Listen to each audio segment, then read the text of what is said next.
Sou Sueli Laetano Nassif, psicóloga junguiana. Eu sou Idamaia Pascali Quintino, psicóloga junguiana, mestre em criatividade. E hoje nós vamos falar sobre sonhos, criatividade e espiritualidade.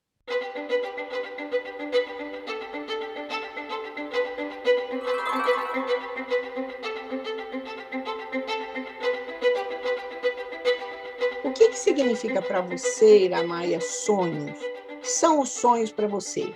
Os sonhos, para mim, são conteúdos do inconsciente que nos favorece criar condições de vida melhores. Os sonhos, para mim, são elementos como tintas, símbolos, imagens que me permitem descobrir aspectos meus e dos meus pacientes que ainda estão escuros, difusos, sem foco.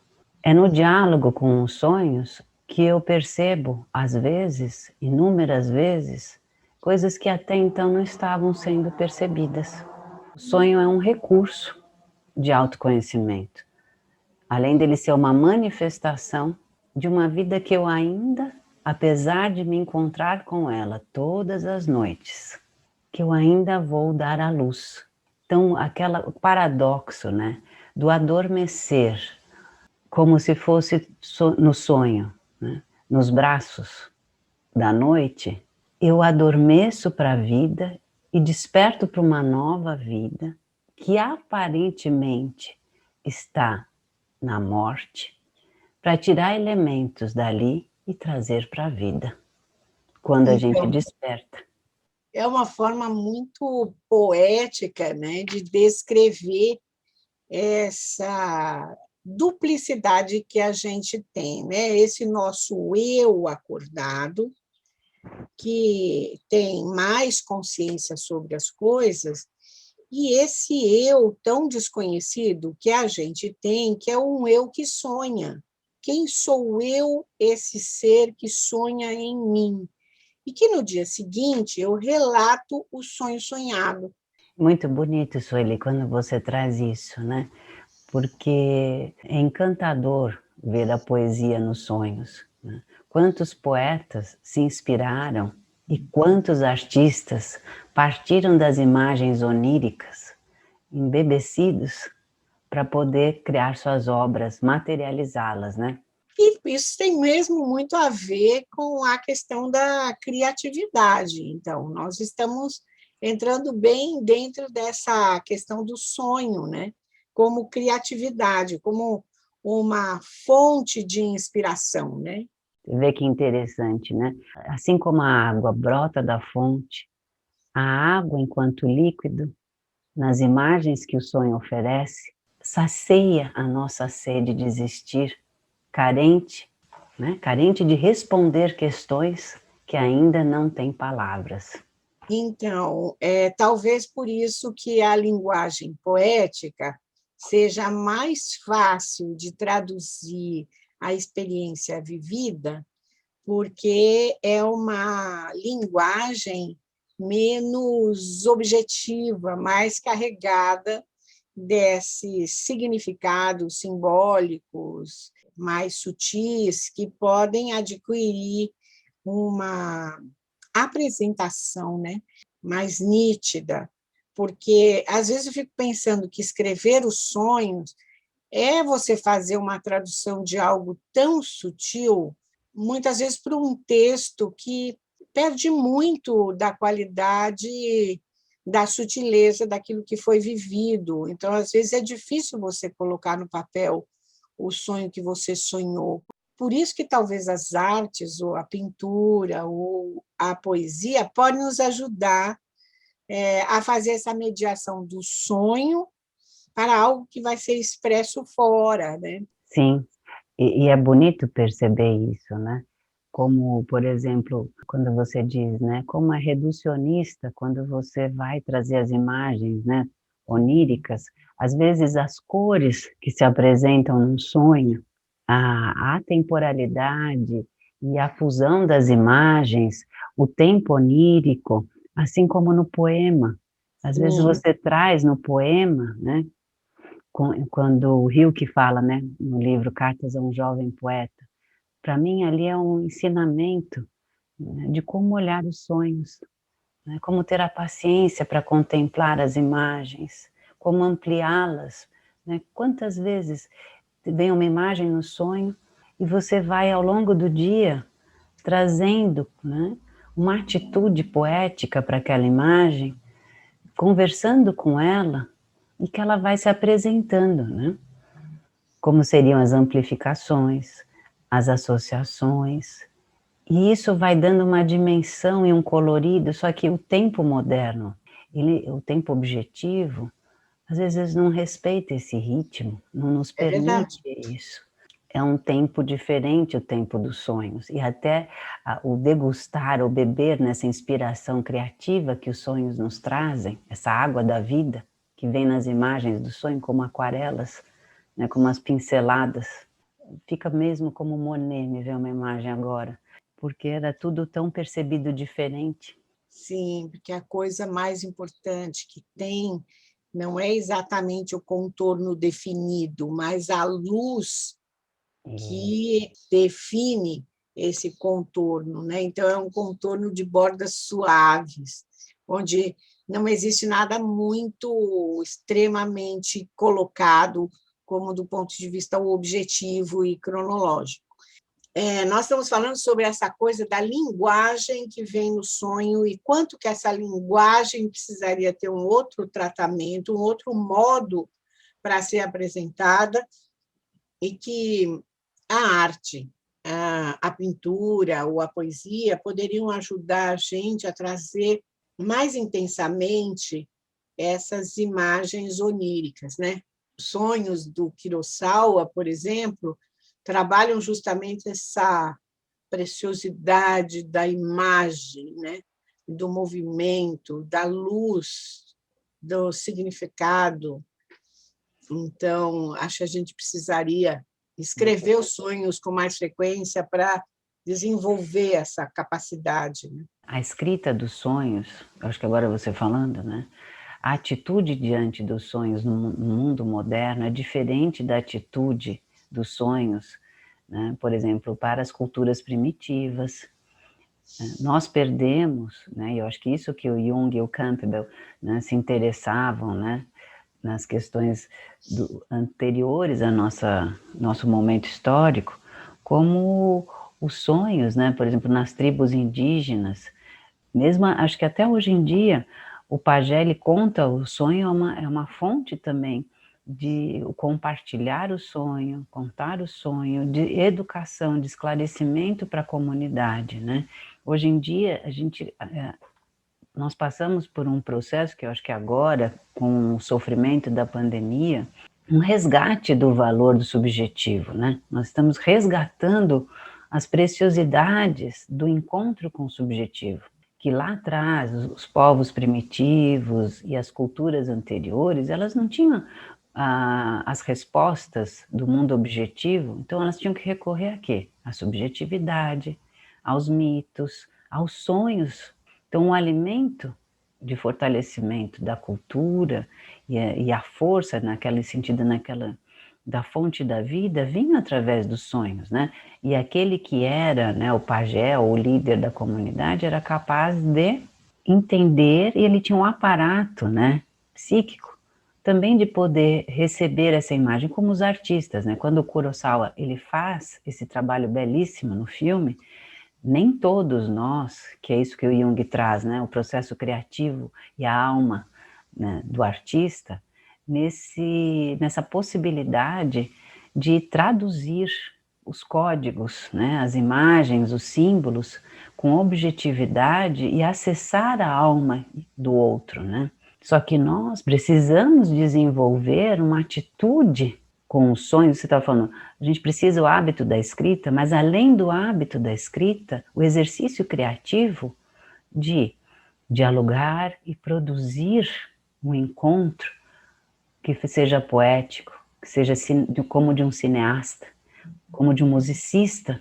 quando consegue traduzir as imagens e encanta o outro. Então, eu acho que o objetivo criativo de lidar com sonhos é proporcionar para a nossa alma um encontro que seja como assistir o filme do Kurosawa, como ler uma poesia, como ouvir uma música do Tom Jobim. Então, nós estamos falando já dessa questão de quanto que as questões relacionadas à criatividade estão tão próximas àquela visão, uma visão mais, digamos, espiritual sobre a realidade. Já contém aí a questão do pajé, a questão das culturas primitivas, da subjetividade, e me parece que assim, o tempo todo, na medida que a gente fala sobre sonhos, a gente fala dessas imagens oníricas, a gente percebe que isso tem a ver muito com a criatividade, e, ao mesmo tempo, ao se falar da alma, nós estamos falando dos sonhos não só como criatividade, mas os sonhos também como espiritualidade, né? Eu gosto quando o Campbell fala, né, no capítulo dele do Poder do Mito, no capítulo 8, ele fala das máscaras da eternidade. E ele diz assim: as imagens do mito são reflexos das potencialidades espirituais de cada um de nós. Ao contemplá-las, evocamos os seus poderes em nossas próprias vidas. Ele cita com relação ao mito, e depois ele tem partes onde ele fala dos sonhos, como essa possibilidade de um contato. Eu, sonhando, eu tenho acesso a todas essas imagens que também são individuais e coletivas. Então, como a partir desse contato também acesso a essa espiritualidade da nossa existência. Então, olha o valor dos sonhos nesse processo. Aí nós temos uma coisa interessante, como se fosse uma encruzilhada, porque nós estamos falando dessa coisa do belo, né? Da sensibilidade, da criatividade, da espiritualidade. Mas nós não temos só sonhos bons, né? Nós temos também sonhos que são chamados pesadelos, né? Então, e o que esses pesadelos trazem ou têm a ver com isso que a gente está falando? Na minha análise, muitas vezes os pesadelos vieram, né? E eu achava interessante meu analista falando, né? Que bom, Iramai, pesadelos. Com essa carga intensa, é para despertar sua alma e olhar para isso e transformar. Inúmeras obras da criatividade, inúmeros artistas se deitaram sobre a dor dos pesadelos da humanidade para trazer deles a consciência de inúmeras coisas, sobre a morte, sobre o abandono. Quando Sebastião Salgado sai com a máquina fotográfica e registra as misérias do mundo, ele vive em contato, anos da trajetória como fotógrafo, transitando em pesadelos da alma coletiva. Fotografa-os, registra-os e nos apresenta numa estética que nos sensibilize.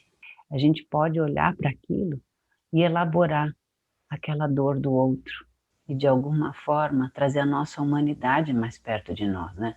Nós vivemos inflados muitas vezes, nós vivemos dissociados. Então, os pesadelos, quando eles vêm numa carga intensa, eles vêm mostrar algo que está muito distante, que eu tenho um receio de entrar em contato, né? Quando o Weiwei, aquele artista, né, traz, né, os refugiados e faz a exposição dele aqui no Ibirapuera, você vê assim a poesia que ele consegue trazer para tanto sofrimento, mas para despertar em nós, né, os nossos naufrágios, os nossos abandonos, porque nós somos responsáveis enquanto coletivo e seres humanos, e aí uma questão também espiritual dos pesadelos, né? O que você me faz lembrar disso quando você se refere a essa questão da dor, da morte, da doença, da miséria, né, da pobreza? A gente está falando um pouco sobre aquilo que despertou a consciência do Buda, né? Porque o Buda vivia numa situação de um palácio reservado de todas os malefícios, né, da existência. E aí ele sai do palácio e entra em contato com a pobreza, com a velhice, com a dor, com a morte, né? Com a miséria. E aí isso chama ele para a espiritualidade, para encontrar esse caminho que ele vai fazer, que é o caminho da iluminação, né? Então, a partir desse, digamos, dessa visão de pesadelo da existência, que também existe não só no sonho, mas na vida real, né? Essa visão que não é uma visão boa, né, bonita, estética, então, mas tem uma busca de uma estética do outro lado, né? E que ela é mais contundente ainda para despertar a nossa consciência, né? Faz com que a gente saia, né, das paredes do castelo egóico que nós vivemos para abrir as fronteiras em relação ao mundo que nos cerca e, além disso, encontrar, né, outras realidades que até então eram totalmente desconhecidas, elas estavam na sombra, né? E aí, né, Sueli, quando você traz isso, né, quando compartilhamos os nossos pesadelos, olhamos para ele, em alguns momentos isso que você trouxe muito sabiamente de Buda, quando ele sai do castelo, então convidar-nos a sair dos nossos castelos em direção àqueles que estão em sofrimento, né? Dedicar uma mão, uma escuta, um olhar. E aí o pesadelo e a dor do outro, que é a nossa dor, no nível profundo da nossa existência, poder perceber que naquele momento a gente pode estar juntos. E que a gente precisa acordar, né, em nós essa possibilidade de lidar com o sonho, não só o sonho sonhado, mas esse pesadelo, por exemplo, da vida. Então, assim, essa reunião entre aquilo que é o de dia, né, nós enquanto estamos acordados, e nós quando estamos dormindo, porque nós não sumimos, a gente continua. E que parte é essa nossa tão esquecida e deixada de lado, né? Isso é deixar de lado uma boa parte da nossa existência, né? 1/3 da nossa existência nós dormimos. E o que nós fazemos nesse tempo? Então, trazer esse tempo para ajudar a nossa qualidade de vida, né? Que eu acho que é uma das coisas que, talvez agora, com a pandemia, a gente consiga ter esse tempo, que talvez pudesse ser aproveitado nesse hábito novo, né?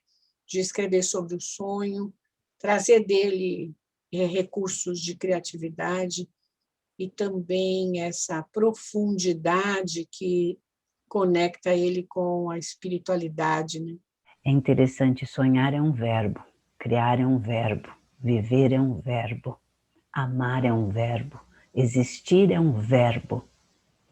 Então, sendo assim, verbos, tem que ter atitudes, tem que ter ações. Escrever sobre os sonhos, contar os pesadelos, você falou, é uma função de ativar o espírito como um sentido de vida nessa existência. Aquele que partiu, ele deixou uma história, e aquele que lembra a história daquele que partiu quer contar para o outro, e precisa ter alguém que o escute, que teça, que estabeleça algo ali de continuidade de vida. Abre uma questão, né, dessa encruzilhada, como eu falei, sobre sonho, e aquela outra parte, que seria o pesadelo, e a partir dele, veja que a gente acaba se conectando com dimensões muito mais amplas da nossa existência, né? Ligando tanto essa questão do nascimento, da felicidade de chegada, mas também a questão da partida, né? Porque a gente é muito pouco preparada para a questão da morte, né? E eu acho que a gente está falando de sonho, e mitologicamente o irmão do sono é a morte, né? Que é o Thanatos, né? Sim. De repente, talvez esse hábito de escrever, contar os sonhos, né? Possa ser uma coisa que possa vir a ajudar as pessoas a melhorarem essa capacidade de lidar com esse conteúdo inconsciente que a gente entra em contato todas as noites. E é interessante, né? Porque se a gente olha os sonhos e descobre que neles sejam pesadelos ou sonhos que decifrem nossos códigos, que nos ajudem a estar melhor no mundo todas as noites, a gente vai resgatando que viver e morrer é um processo cíclico dessa existência. E aí nos preparamos daquilo que fomos distanciados para ficar no castelo do ego. E aí a gente vai voltando também para um lugar da existência aqui na Terra, que ela é uma jornada, com começo, meio e fim. Que a gente se ilude, né? A ilusão que nos avassala, né? Nesses períodos que a gente está entrando em contato, mas quando a gente tem doses homeopáticas, a gente vai preparando isso. Agora, se a gente nega a morte, nega o morrer, nega os sonhos, a gente nega o viver, porque a gente fica parcialmente vivos. Parcialmente, que parte nossa fica cindida. Então a integração, eu acho, que passa por esse lugar que você trouxe. E a gente às vezes precisa facilitar e convidar as pessoas, não tenham medo. Mas é pesadelo. Como eu lido com o medo? Como um professor. Sim, talvez esse seja a essência daquilo que a gente está falando, né? A partir do medo, você abre muitas portas para o sem saída, né? E aí você precisa, a partir dessa experiência onírica de medo, encontrar recursos para buscar essa saída, né?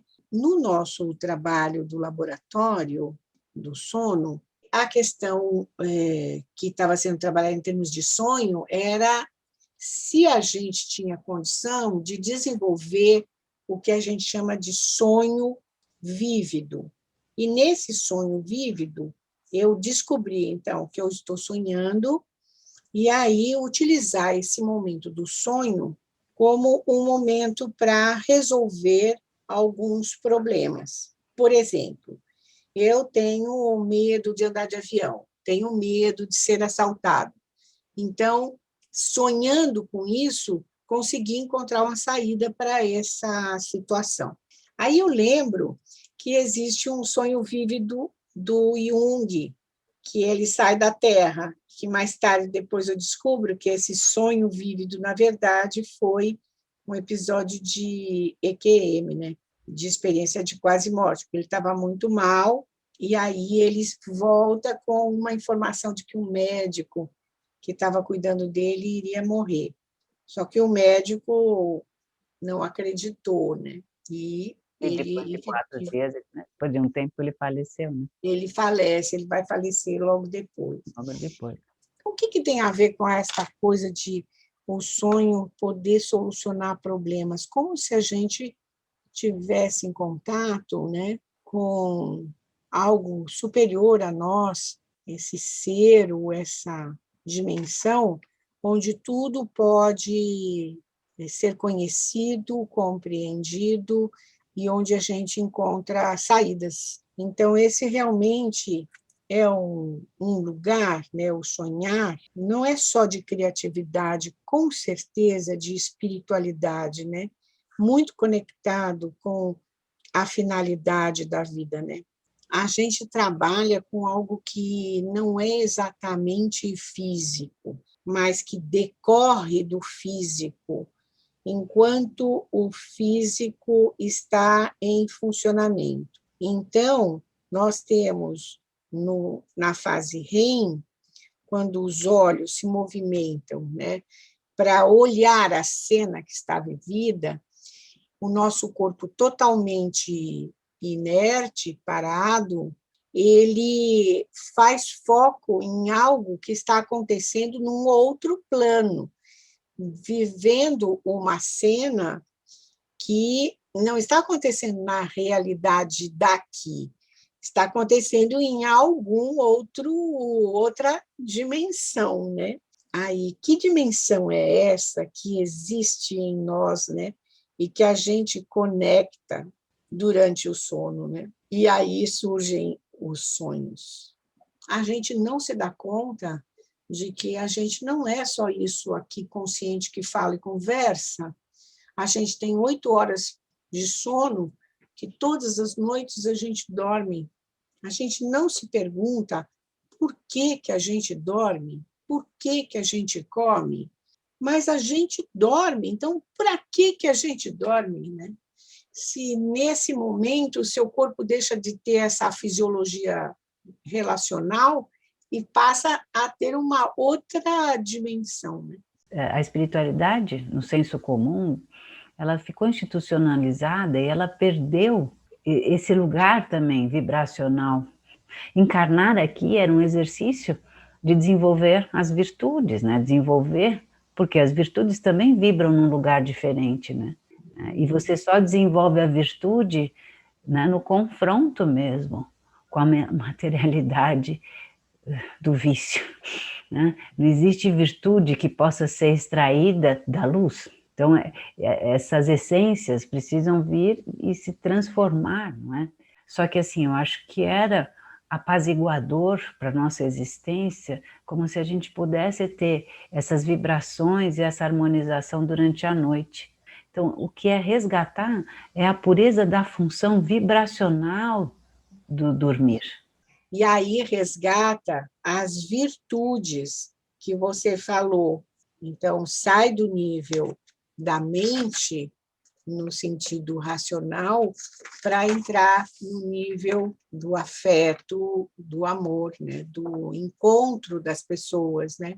Do compartilhar amoroso que promove o processo de individuação, que é o processo do terapeuta. Então, agradeço demais o nosso bate-papo. Foi uma conversa inacreditável. Eu que agradeço a oportunidade de encarnar de novo. De acordar, né? Necessário. Então, sair do sonho e trazer os pés para essa realidade. E nós ficamos por aqui. Espero que tenham gostado da nossa conversa. Curtam o vídeo, se inscrevam no canal, compartilhem e comentem. Até lá!